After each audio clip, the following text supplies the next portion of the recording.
Hello guys, good morning.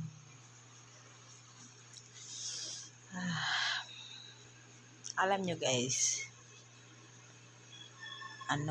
yung anak ko, hindi pa alam ng magulang ko na may asawa ako or may anak ako.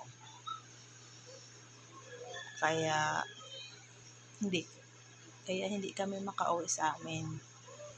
Gusto ko sana uuwi kung may pera na kami or may pera na ako. Saka ako sa kanila sabihin.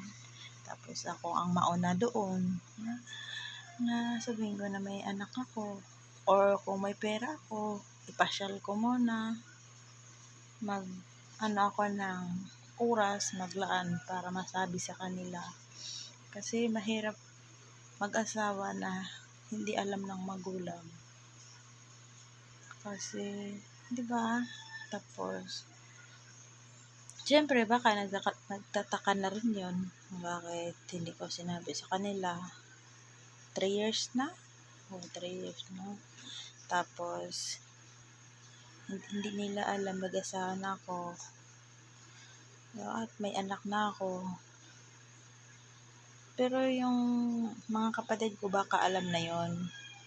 Baka alam na nila kasi may isa akong kapatid na alam na may anak ako. Kasi sinabi ko sa kanila yon. Sa kanya yon. May anak na ako. Pero sa magulang ko, hindi ko pa talaga nasabi kasi kagaya nung nagbuntis ako. Natakot ako kasi si Papa. Na hospital yon. Hindi kumain. Tapos pinauwi na kami lahat. Pero hindi ako nakauwi dahil buntis nga ako noon.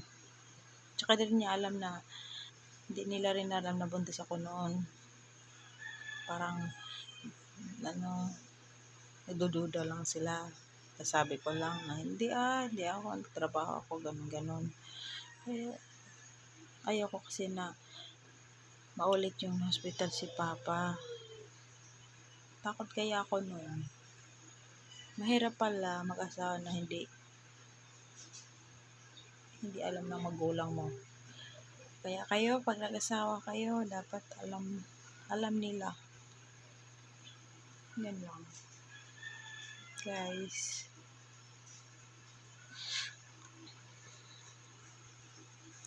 Mahirap ganun. Kasi parang hindi masyadong pumapasok ang blessing sa inyo.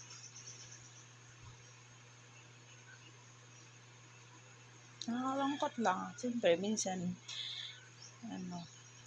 umiiyak ako. Na ako lang mag-isa. Hindi ko sinasabi sa kanya. Tapos, minsan, nung isang nagkasagutan kami ng biyanan ba tawag doon?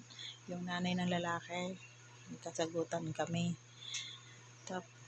Kasi dahil din sa anak niya, dahil nga sa mga hinubad, pinaghahalo sa karton, ganun.